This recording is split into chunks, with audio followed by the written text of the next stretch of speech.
Hello, friends. Today I have kind of a serious question to ask you. Have you ever had something happen that shocked you so much that it's almost like it just knocked you right out of your body? Like maybe you feel like you got punched in the gut or that you're staggering back and looking for a chair. Well, that happened to me the day that my mother died. And I found out some interesting things about what happened biologically to me that day that I want to share with you. It's really important because we all have these terrible shocks, things that happen that were completely unexpected and we don't there's just not much available on what that means, what it is, and how to deal with it. So we're going to dive into that today. The last few days of my mother's life, she was in a hospice program, and I got a call about 5 o'clock in the morning that her breathing had changed and that they wanted me to come. If they said, you need to come. And so I was preparing and about to walk out the door, and the phone rang again, and it was hospice again. And they said, I'm sorry, she's gone. And it's so hard to explain what that experience was like because, like I said, she had been on hospice and her death was forecast. It was going to happen. And I thought mentally that I was prepared. She had fallen, her hip was broken, she was in terrible pain. She had been heavily sedated for several days, had not been eating or drinking. So there's just no way to say that this was a shock in terms of unexpected. But the import of those words, she's gone, it just knocked me back and I had to sit down and it was even hard to breathe. It was like there was a terrible weight on my chest and my mind was reeling and um it was just an awful moment. And so it's this feeling almost that I mean, I don't know if this is how other people experience it, but it was like being knocked out of my body, like my body was sitting in the chair, but I was someplace else and not like, flying around the room or anything, but just disconnected, just so startled and shocked and flabbergasted that I felt disconnected from my body.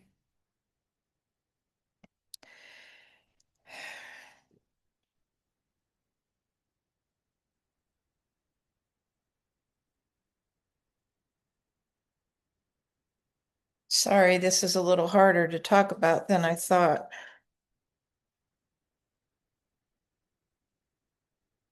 So there's the science behind it. There were several things that I wanted to talk to you about. Um, One is the Harvard research that I mention pretty often, where Dr. Langer fashioned an apartment as though it was the 1950s, and everything in the apartment was from the 50s. And when you turned the TV on, it was TV shows from the 50s and news from the 50s, and the radio had music from the 50s, and the newspaper that was delivered every day was from the 50s. So there was this, it was like being in a time capsule. And from the biological tests and photographs that were done at the start of the study, and then at the end of the study, a week later, there was marked differences in the biological markers of these men. These were all men that were part of this study. And the pictures that were taken of their faces were easily discernible by objective observers. This was the before and this was the after, because these men looked noticeably younger. The first that I heard of this was the first that I realized how consciousness plays such a powerful role in aging, not just inside, but how we look on the outside. And when my mother died, the face in the mirror that I saw that day had aged 10 years. I mean, she was old and exhausted and gray and I'm talking about myself, not my mother. Um, in one day, from one day to the next, it was just this tremendous physical draining of vitality and life and the feeling of stability and having an anchor in the center of my life, which is common for me because I work at these things. But this shock from my mother just knocked me completely off kilter. So this first idea is that consciousness affects us, and then explaining how my consciousness changing so drastically affected me. And then Dr. Alfred Pop, Fritz Albert Pop at the International Institute of Biophysics had this special camera. It's called the GDV camera that takes pictures of the field around the electrical field around our bodies. We've talked before about how our bodies operate on electrical current.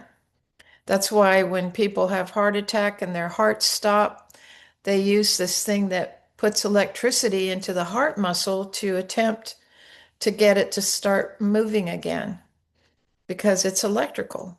And these nervous systems that we've talked about operate on electricity going from nerve to nerve to nerve to communicate through the whole body. So Dr. Pop observed these biological cells, living cells, and that when they're in a good condition, they emit a laser-like light. It's very coherent. It's not scattered. It's a focused light. And this is the same with the cells in your body. The cells of your body emit a focused light when you're focused and coherent and clear.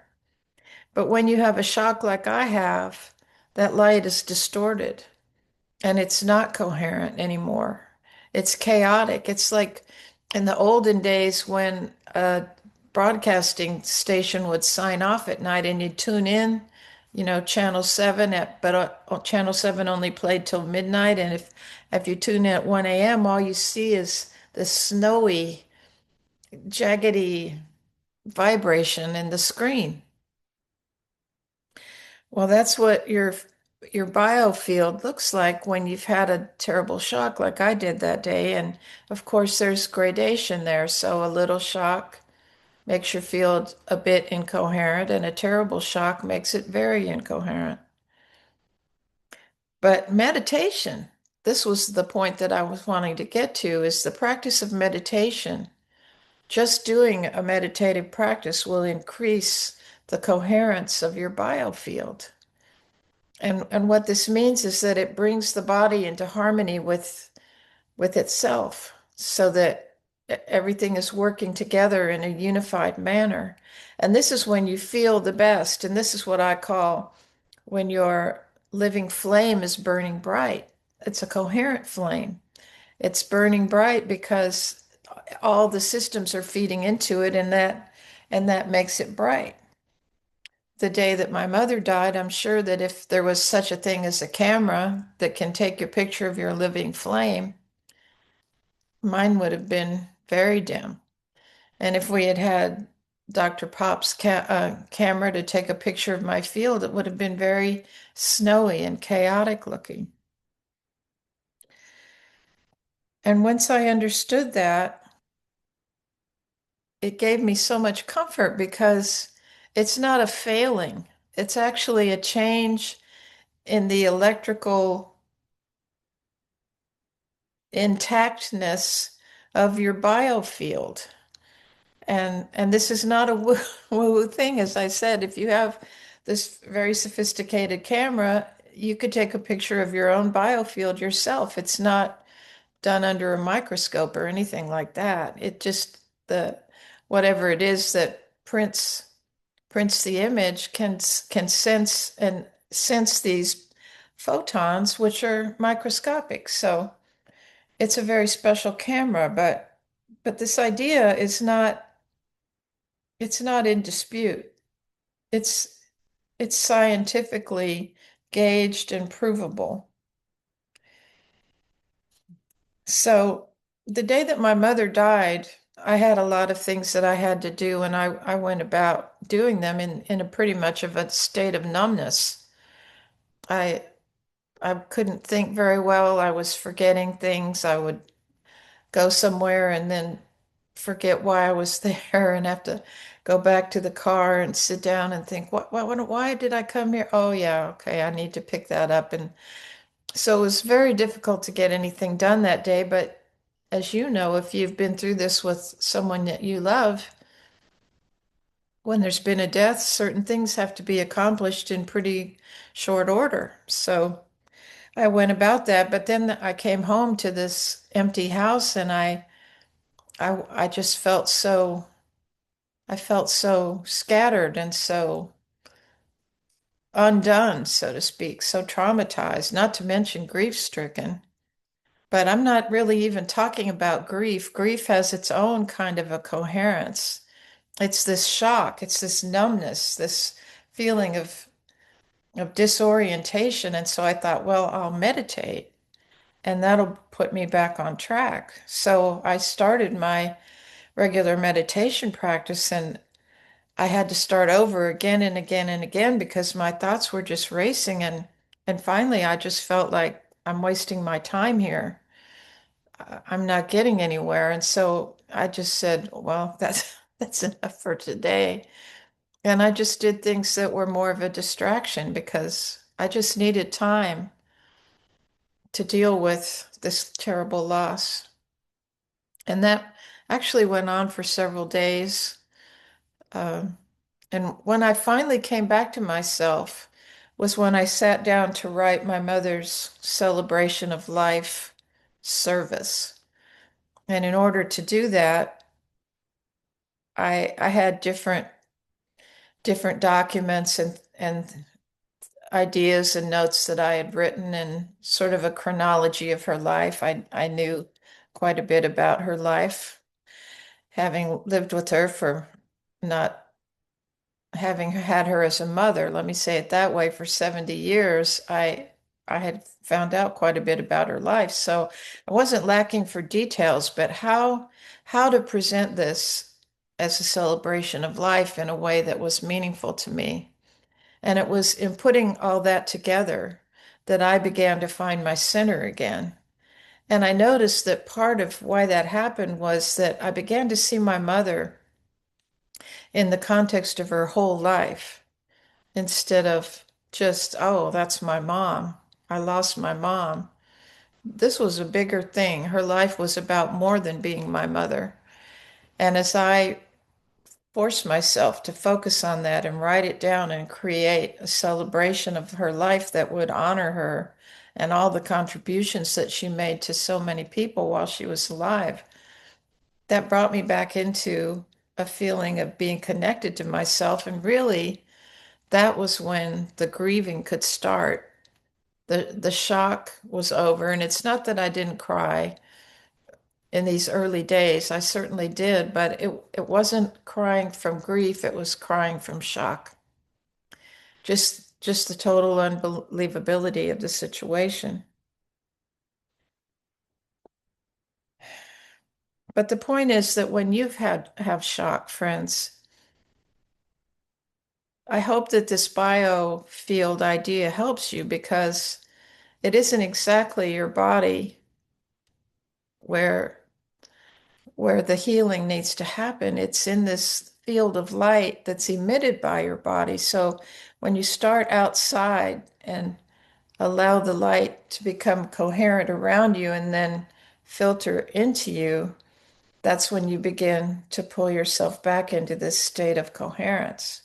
And there's many ways of doing that. But for me, when I wrote this service for my mother and connected to how much love and respect and admiration I had for her and seeing her as a whole person, this was the trigger for me to begin to find my way back into living in my body, living in the world without my mother, and realizing that I had no choice but to accept it. That was, there was no changing it. There could only be acceptance. So my mother, as I said, she was 103 years old when she died, and I would say that 102 of those years she was a pretty vital presence in the world. She was active, she was very service oriented, and she was very engaged. I was so fortunate she didn't have any loss of her mental faculties. She was very much herself, and um, she's a very good example of somebody whose living flame is burning brightly. But almost to the day, a year before she died, she had a fall and she had to be taken to the ER. She had a pretty bad cut on her head on one side and a big lump on her head on the other side. So she had to be checked for concussion and all of that. And even though she wasn't badly injured, there was no broken bones or any, she had some bruising, but nothing terrible, nothing. She was, they looked at her at the hospital and then we brought her home. So it wasn't that the injury itself was so bad, but I think now looking back on it, when she fell and hit her head, her biofield, I think, had a big shock. I think maybe even though I don't think she could have put this into words at the time, I think she was kind of knocked away from her body and had to find her way back. And always after that, her sense of being safe in the world was severely disrupted. And so she didn't, she'd always been somebody we would go out to lunch and we didn't do so much shopping because she got tired easily, but we would always go places. And suddenly that last year, she didn't go out maybe two or three times. And that was when I could tell that the life force, the living flame was starting to get dim. And I think if we had a camera that would take a picture of that biofield, we could see that indeed it was beginning to shrink. So it's a normal, natural part, I think, of the dying process that the living flame is diminishes. And I don't pretend to think that we can control that, but I do think that when we're alive, fully alive, that we can do practices that fan the flame and cause the living flame to become brighter and brighter.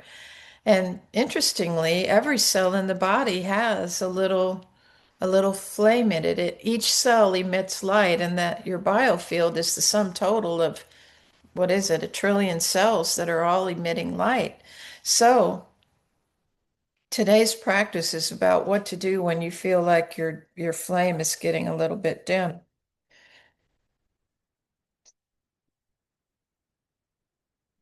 So let's practice. If you're in a place where it's safe to do so, you can close your eyes. Or if you like, you can, if you have one handy, you can be in front of a mirror. And if you're driving or something, maybe do this later or just imagine it, but definitely you don't want to tune out on what you're doing. But for those of you that it's appropriate to do so, either close your eyes or begin to look at yourself in the mirror.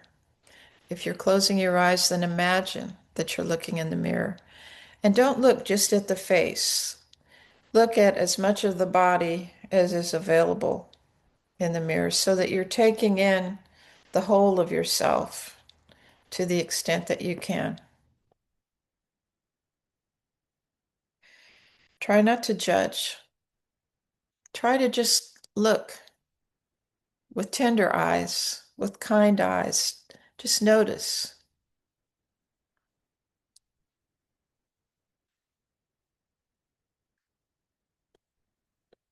And then find something that you really appreciate about your body.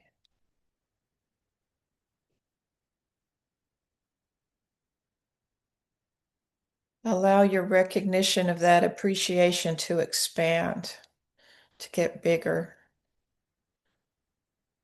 to really appreciate, to really have that tender feeling toward yourself. And then putting in your hand on your heart, as we so often do, just noticing your heartbeat and breathing.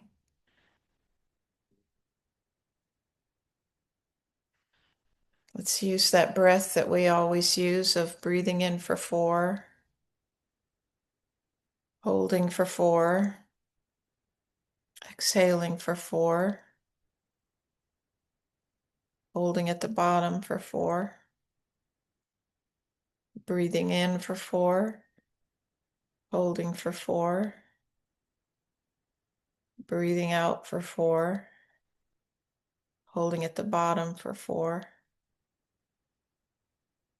One more time, in for 4, hold for 4, out for 4,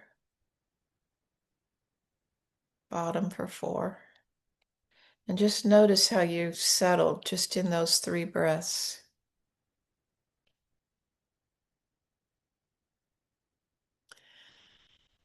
And now, with this centered feeling and this feeling of appreciation, just say to yourself,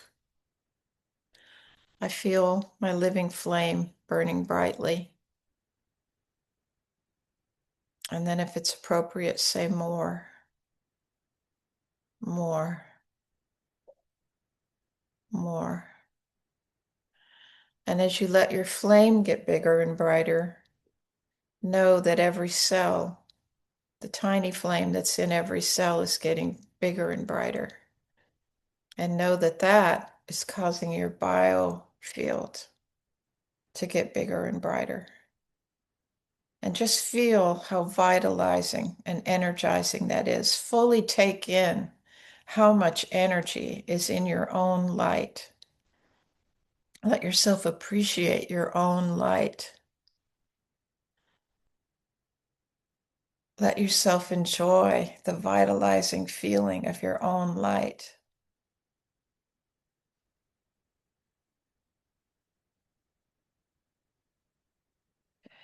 And then complete by saying, my cells remember how to shine.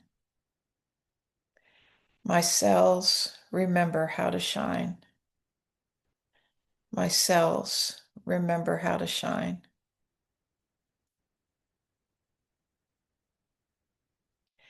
So, my luminary friends, I'm thrilled to be able to share this information with you. I hope that you feel like you've gotten to know another part of your body. I think last time we were talking about how the skin is your biggest organ, and your biofield is not an organ for sure, but it's a part of you, and it's actually quite a large part. And the more that you let your flame expand, the more that your biofield expands. So just know that in these chaotic times, that your light expanding and taking up more space is a beautiful way to contribute to the chaos that's in the world.